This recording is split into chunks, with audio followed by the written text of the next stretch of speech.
Hello viewers, welcome to our channel. ఈరోజు మన special guest స్టార్మాలో సక్సెస్ఫుల్గా రన్ అవుతున్న సీరియల్ కలిసుంటే కలసుఖం నుంచి మన hero Nikhil. Hi. Hi sir. Hi, first hi. Of all congrats. Thank you so much. సీరియల్కి చాలా మంచి రివ్యూస్ వస్తున్నాయి. Thank you. అండ్ ఈ ఇంటర్వ్యూ అంటే నాకన్నా ఎక్కువ మా ఫ్రెండ్స్ ఎక్సైట్ అయ్యారు because they are big fan of Gorintaku. Oh, మీకు కావ్య మ్యామ్కి చాలా బిగ్ ఫ్యాన్స్ వాళ్ళు. thank you. అండ్ మీ ఫస్ట్ ఇయర్లో వచ్చేసి మనయ మంత్రాలయ. మనీ మంత్రాలయ Yeah, కన్నడ. ఆ సీరియల్ నుంచి till today how is the experience? అంటే ఇంప్రూవ్మెంట్ పెరుగుతూనే ఉంది. జనాలు ఇష్టపడుతూనే ఉన్నారు. నేనేం వర్క్ చేయాలో ఏం ఎంటర్టైన్ చేస్తున్నాను జనాల్ని అది నేను చేస్తూనే ఉంటాను కూడా.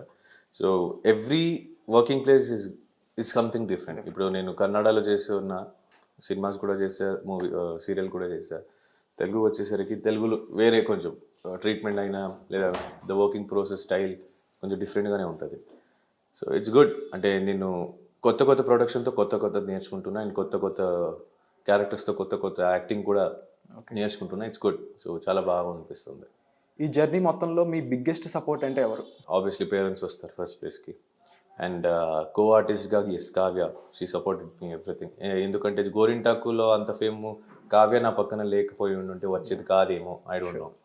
సో దాంతోపాటు కావ్యతో పాటు మన Srikanth sir who's a producer of Gorintaku, మన డైరెక్షన్ డిపార్ట్మెంట్, ఎవ్రీ టీమ్ వాళ్ళందరూ నన్ను సపోర్ట్ చేశారు కాబట్టి నన్ను ఇంకా జనాలు ప్రేమిస్తున్నారు, నేను ఇంకా జనాలు ప్రేమిస్తున్నా. సో వాళ్ళ సపోర్ట్ ఉంది కాబట్టి it's not one single person, నాకు మొత్తం హోల్ టీమ్ ఒక ఫ్యామిలీ కాబట్టి. So I give the credits to every one. ఈ సీరియల్లో ప్రభాకర్తో వర్క్ చేస్తున్నారు. Yes. And how is experience working with her? నిజం చెప్పాలంటే నేను పుట్టక ముందు నుంచి వాళ్ళు బ్లాక్ అండ్ వైట్ నుంచి హీరోయిన్గా చేసుకొచ్చారు. And she's a very beautiful dancer. Bharatanatyam, yeah, Kuchipudi, Bharatanatyam. So నేను చిన్నప్పుడు టీవీలో లేదా ఎక్కడైనా న్యూస్ పేపర్లో చూసినప్పుడు వీళ్ళు ఎలా ఒక రాణిలా బతుకుతారు కదా, అది ఇది అని అనిపించేది. సో అన్ఫార్చునేట్లీ నా లక్కో తెలియదు, I got a chance to work with her.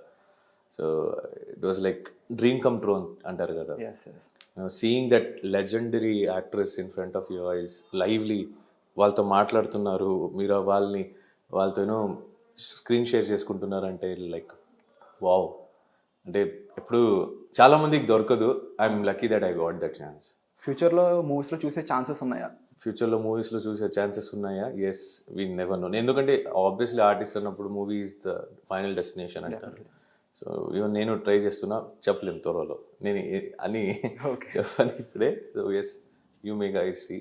నేను కొన్ని పేర్లు చెప్తాను, వాళ్ళలో మీ ఫేవరెట్ యాక్టర్ చెప్పాలి. Okay. Allu Arjun, my favourite. Tarak, Charan. Allu Arjun garu dialogue ఒకటి అనొచ్చా? అంటే అయిన డైలాగ్ నేను చెప్తే నేను చెడగొట్టినట్టు ఉంటాయి, కానీ ఆయన చెప్తేనే అది బాగుంటుంది. ఇప్పుడు పుష్ప మేనరిజమ్స్ అందరూ ట్రై చేస్తున్నారు కదా, నేను చెప్పాలా ఇప్పుడు? షూర్. పుష్ప అంటే ఫ్లవర్ అనుకుంటేవా, ఫైర్. So nice. అండ్ ఇప్పుడు మీ ఇండస్ట్రీలో మీకు బాగా క్లోజెస్ట్ పర్సన్ అంటే ఎవరు అదర్ దెన్ కావ్య గారు? ఆర్టిస్ట్ గానా? ఓవరాల్ నాకు క్లోజ్ కన్నా ఈ బావా మచ్చా అనుకునే తిరిగే ఇద్దరు ముగ్గురు ఉన్నారు. Manas, okay, you know, and Amardeep, Mahesh. So వీళ్ళందరూ మనం బావా బచ్చలా ఉంటాం. So we enjoy. ఫ్రీ ఉన్నప్పుడు అప్పుడప్పుడు కలుస్తూ ఉంటాం, బయటికి వెళ్తూ ఉంటాం, తిరుగుతూ ఉంటాం. స్కూలింగ్, కాలేజ్ మొత్తం బెంగళూరులోనే జరిగింది? కాలేజ్ బెంగళూరులో, స్కూలింగ్ అంతా మైసూర్. ఓకే. మీ మోస్ట్ ఫేవరెట్ మెమరీ స్కూలింగ్లో కానీ కాలేజ్లో కానీ? అంటే నేను స్కూల్ మెమరీ అంటే నేను ఎక్కువ క్లాస్ బయటే ఉండేది నేను గుర్తు నాకు. ఓకే.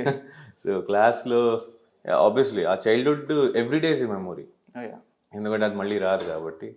సో ఆ చైల్డ్హుడ్ ఈజ్ ఎవ్రీథింగ్. అంటే మా అమ్మ దగ్గర తిట్లు తినడం, కొట్టించుకోవడం, ఇట్స్ లాట్ ఆఫ్ మెమరీస్. ఇప్పుడు చెప్తే మళ్ళీ ఇట్స్ గుడ్. అంటే మర్చిపోలేని అనేది చాలా ఉన్నాయి, వందలు ఉన్నాయి. ఒకటి చెప్పాలంటే ఇంకా వేరే దానికి కాంట్ ప్రొవోక్. సో మీరు first bench student, back last bench student? Same, మేము అంతే. అందరూ అంతే. ఇండస్ట్రీలో ఆల్మోస్ట్ 80% లాస్ట్ బెంచ్ స్టూడెంట్స్లో ఉంటారు. ఫస్ట్ నుంచి యాక్టింగ్ మీద ఇంట్రెస్టా లేదంటే లేదు, బేసిక్గా నేను డాన్సర్ అవ్వాలి అని చాలా ఉండే. ఒక సిచ్యువేషన్ వల్ల మా నాన్న వాళ్ళ ఫ్రెండ్ సినిమా తీస్తున్నప్పుడు he wanted me hero teenage క్యారెక్టర్కి నేనే కావాలన్నప్పుడు, సో అలా step in industry. Okay. So ఏదైనా క్రేజియస్ట్ థింగ్ చేసింది ఏమైనా ఉందా కాలేజ్లో కానీ స్కూల్లో? అంటే మనకి ఇప్పుడు కూడా ఉంటాయి. ఈ 10th స్టాండర్డ్ అయినా 8th 9th అయినా A section, B section, C section అని ఉండేది. సో మనం చదువులో కొంచెం తక్కువ. సో ఆబ్వియస్లీ సిలో బీలో పడి ఉంటాం, అది కూడా లాస్ట్ బెంచ్లో పడి ఉంటాం మళ్ళీ. సో ఈ కొన్ని టీచర్స్ డే, చిల్డ్రన్స్ డే లేదా ఏదైనా ఫస్ట్ జరుగుతున్నప్పుడు ఆ సెక్షన్ క్లాస్ వాళ్ళందరూ డబ్బులు పెట్టి కేక్లు అని తెస్తారు. సో ఆ టైంలో మన దగ్గర కొంచెం బడ్జెట్ తక్కువ మన క్లాస్ సెక్షన్లో, ఏ సెక్షన్లో ఎక్కువ ఉండేది. సో ఆ టైంలో వాళ్ళు డెకరేట్ చేసి అందరినీ పిలవాలి అని వెళ్ళే టైంలో కేక్ దొబ్బేయడం, దాన్ని కట్ చేసి మనం తినేసి ఇంకా ఏం తెలియనట్టు జ్యూస్ పడేయడం, డెకరేషన్ ప్యాడ్ చేయడం, ఇవన్నీ చాలా చేసేవాడిని నేను మా బ్యాచ్తో. సో ఇప్పుడు కరెంట్ ట్రెండింగ్ వచ్చేసి RRR అండ్ KGF 2, అది కూడా 20 days డిఫరెన్స్తో రిలీజ్ అవుతున్నాయి రెండు. సో ఆ రెండు సినిమాల మీద మీ ఎక్స్పెక్టేషన్స్?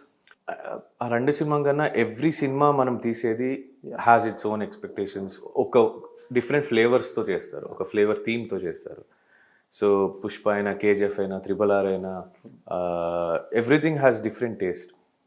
సో దేన్ని తక్కువ ఎక్కువ చేయలేను as an artist.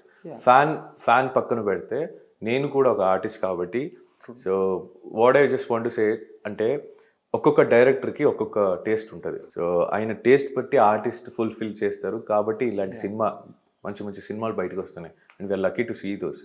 So RRR, KGF 2 ఇవన్నీ వాళ్ళ ప్లేస్లో it has a unique thing. So వాళ్ళు ఎలా వచ్చినా నేను యాక్సెప్ట్ చేస్తా. So I'm okay with everything. So ఇప్పుడు ఒక ర్యాపిడ్ ఫైర్ ఆడదాం. Okay, sure, if you are comfortable. Question పట్టు ఉంటుంది. థియేటర్లో ఏదైనా మూవీ చూస్తున్నప్పుడు, థియేటర్లో ఏదైనా మూవీ చూస్తున్నప్పుడు నచ్చగా మధ్యలో లేచి వచ్చేసారు, ఉన్నాయి చెప్పొచ్చా మూవీ పేరు? మీరు ఒక క్వశ్చన్కి ఒకే ఆన్సర్ ఇస్తాను. Your celebrity crush? Anushka Shetty. Always? Ever green. Okay. Your biggest fear? Heights. Biggest regret? చదువు మీద డబ్బులు పెట్టినందుకు మా అమ్మ నాన్న. Can you show us your latest Insta DM? Latest study అమ్మా. ఓకే. మా యూట్యూబ్ ఛానల్కి సిల్వర్ బటన్ వచ్చింది కాబట్టి. Tell us one secret that no one knows about you.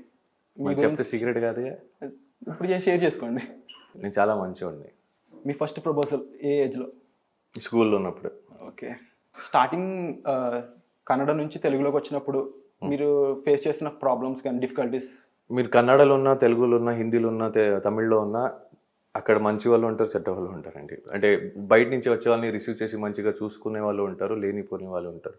So నేనేం చెప్తానంటే ఎక్కడ బాగా వర్క్ చేస్తారు, మీ టాలెంట్ చూసి ఎక్కడ పిలుస్తారో దాని మీద కాన్సన్ట్రేట్ చేయండి అంతే. ప్రాబ్లమ్స్ బోర్డ్ వస్తాయి, యూ షుడెంట్ కేర్. సో నాకంతా పట్టించుకోను నేను. ఇప్పుడు లేటెస్ట్గా సీరియల్స్లో కానీ మూవీస్లో కానీ రావాలనుకునే యంగ్స్టర్స్కి మీరు ఇచ్చే స్టేట్మెంట్ కానీ? మీ మీద నమ్మకం పెట్టి రావాలంతే. ఓకే. ఇంకోరి మీద తీసుకుంటా వస్తే ఇంత కొంతమంది ఉంటారు, ఇంత డబ్బులు ఇస్తే హీరో చేస్తా. అది కాకుండా మీ టాలెంట్ మీద మీ నమ్మకం చేసుకుంటారండి చాలు. ఎక్కడో ఒక్కరు ఉంటారు తీసుకోవడానికి, మన రాము గారు సార్ లాగా, ఫోకస్ పెట్టే సంజు సార్ లాగా కొంతమంది ఉంటారు, తీసుకుంటారు నన్ను. మీ most embarrassing moment after entering into acting? So to be frank, embarrassing moment acting ఫీల్డ్లో నేను ఎప్పుడు తీసుకోలేదు. అంటే నేను తప్పు చేసినప్పుడు తిట్టినా కొట్టినా నేను అది పాజిటివ్గా ఫ్యూచర్కి మంచిదే అని తీసుకున్నాను, కానీ ఎంబారస్మెంట్లో అది ఫీల్ చేయలేదు నేను. ఓకే. మీ ఫేవరెట్ ఫోన్? ఫేవరెట్ ఫోనా? Nokia. Nokia. Okay. Model? Button ఫోనే. Keypad phone? కీప్యాడ్ ఫోనే. Favourite car? కారా? Range Rover. ఇంకా తెలుగు మూవీలో మీకు ఫేవరెట్ మూవీ? పుష్ప, KGF,